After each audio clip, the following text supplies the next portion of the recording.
ma chaîne. Aujourd'hui on se retrouve pour une vidéo très spéciale. Et j'ai pas l'habitude de le dire, vous le savez, donc c'est que c'est vraiment, waouh, ça commence bien, c'est spécial. Aujourd'hui je partage avec vous mon expérience concernant le casting de l'émission M6, Le Meilleur Pâtissier, les professionnels.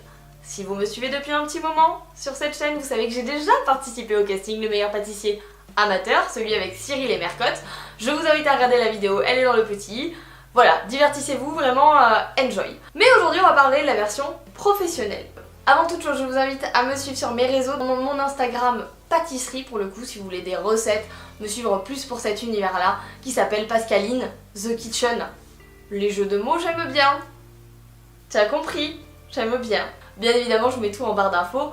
Et on va commencer. Allez, je ne sais pas si vous le savez, mais je suis devenue pâtissière professionnelle depuis maintenant 3-4 ans. Et j'ai d'ailleurs une entreprise sur Bordeaux qui s'appelle La Crème des Bordelaises. Le lien est en barre d'infos, n'hésite pas à aller voir ça. J'anime des ateliers de pâtisserie sur Bordeaux, à Paris et tout simplement je me déplace pour des particuliers, en groupe, en team building, à domicile. Bref, c'est très complet. Je fais également de la création de contenu pour notamment Cultura, que tu connais peut-être, des petites vidéos, des recettes.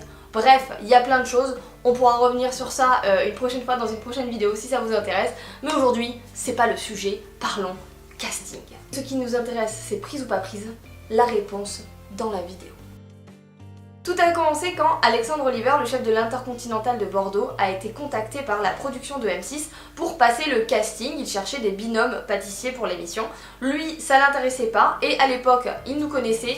Je dis nous, Louise et moi, mon ancienne associée, et il nous a dit bah les filles, si ça vous intéresse, pourquoi pas. Moi j'avais déjà tenté le casting plusieurs fois, donc franchement carrément quoi. Sans le savoir, on a appelé la production M6 le dernier jour du casting. Et notre profil leur a plu vraiment. On a fait une petite interview d'abord par téléphone pour voir un peu qu'est-ce qui nous animait, comment on pâtissait, un peu qui on était. Et on a dû leur envoyer dans la foulée, genre dans les heures qui arrivaient, une vidéo de présentation pour comprendre qui était notre binôme, comment on fonctionnait, nos personnalités, un peu tout ça quoi. Et surtout, je pense, voir si on passait bien à la télé. Autant vous dire que tout ce que j'avais appris avec YouTube, le montage, le cadrage, les lumières et tout machin, m'a vraiment bien servi ce jour-là pour travailler très rapidement, hein, on va pas se mentir. Directement le lendemain, la prod nous a appelé pour nous dire c'est ok, on valide votre profil, vous avez rendez-vous dans 3 jours à Paris pour le testing. 3 jours. 3 jours c'est court. Je vous en ai déjà parlé, c'est une mise en situation en fait, avec des caméramans, des journalistes qui nous posent des questions et pendant 3 heures on doit réaliser des desserts et nous envoie le thème quelques jours avant. Pour ce testing, il fallait qu'on réalise un entremets de 20 personnes, 5 tartelettes et une petite pièce artistique et en fait faire une petite scénographie d'un buffet. Et le thème c'était les fruits en folie, c'est l'été. J'ai oublié de vous mentionner qu'ils nous avaient contacté, enfin que tout ça s'est déroulé septembre 2019, donc c'est plus du tout l'été, hein. On va pas se mentir, les fruits en folie c'est l'été, il faut un peu la tête là, les fruits de l'été. Hein.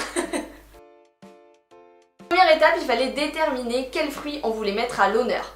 C'était la fin de l'été, on a donc décidé de partir sur un fruit de l'été indien, à savoir la figue. On a donc choisi figue, noix et cardamone pour les parfums de l'entremet. Moi j'adore l'odeur de la feuille de figuier, donc j'ai proposé qu'on fasse une ganache montée infusée à la feuille de figuier. Donc nous voilà avec Thomas partis en scooter et déambuler dans les rues de Bordeaux, dans les routes, dans les chemins, on est parti un peu partout pour trouver des figuiers de façon aléatoire et ramasser les feuilles.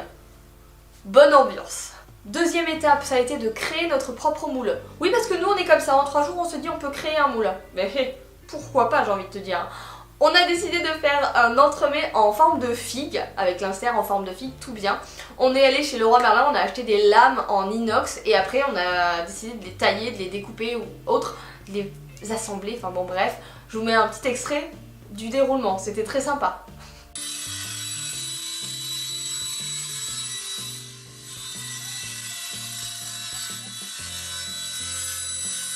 Et la dame que vous voyez d'ailleurs dans la vidéo, c'est Kakou de l'atelier de Kakou à Carbon-Blanc, qui est un amour, une belle rencontre, qui nous a confectionné des tabliers et des vestes brodées. En fait on avait des vestes, elle nous a tout brodé ici et hop, vous voyez, oui, dans le dos pour avoir une uniformité et avoir un petit swag, tu vois, style team, voilà. Et enfin on s'est entraîné une seule fois et ça a été une cata.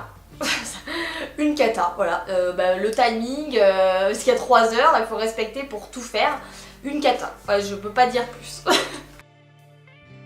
Il faut savoir qu'on avait le droit d'embarquer notre pièce créative en kit et de l'assembler en fait le jour de l'épreuve, sauf que pendant le trajet, il y a eu de la casse. Donc le matin de l'épreuve, eh bien nous voilà à faire du chocolat et à refaire des feuilles de figuier.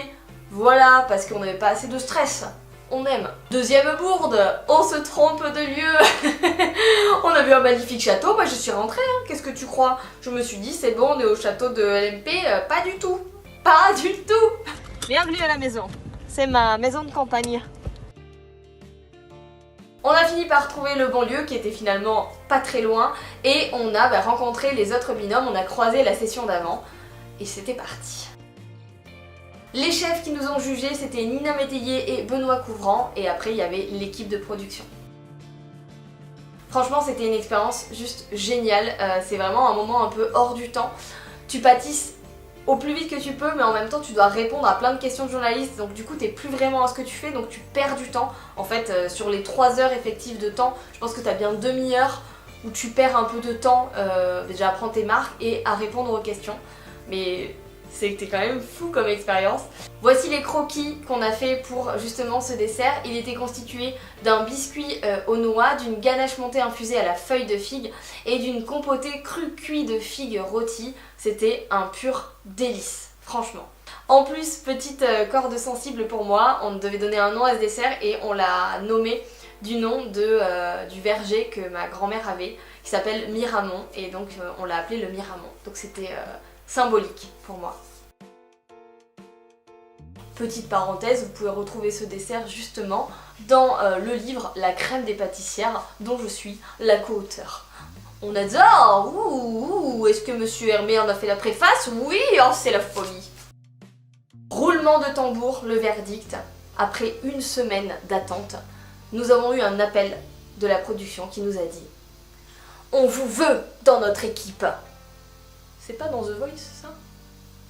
Bref, vous l'aurez compris, vous aurez l'occasion de me voir sur M6 dans l'émission Le meilleur pâtissier, les professionnels. Elle va être diffusée en avril, a priori après Top Chef. Elle a plus d'1 an de retard puisque vous auriez dû la voir normalement l'année dernière. Sauf que Covid, tout ça a été un peu la complication je pense au niveau des programmes. Mais ça y est, elle sort. Donc vous verrez, on n'a pas de masque ni rien, hein, ce qui est logique puisque ça a été tourné en novembre 2019. Donc avant toutes ces histoires là. Et voilà. Mais si, je sais ce que j'ai oublié de vous dire.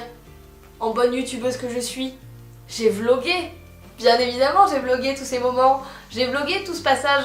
Donc vous aurez bien évidemment des vidéos qui vont sortir à ce sujet. Je vous invite à aller les regarder dès qu'elles arrivent. Donc je vous invite à vous abonner, à activer la cloche et à me follow. Allez, c'est parti! J'espère vous retrouver en atelier très vite, j'espère vous retrouver en animation, en dédicace très vite. Je vous remercie d'avoir regardé cette vidéo, je vous dis à très vite. Ah oui, j'ai oublié de vous dire, bon, likez-la si ça vous a plu, hein.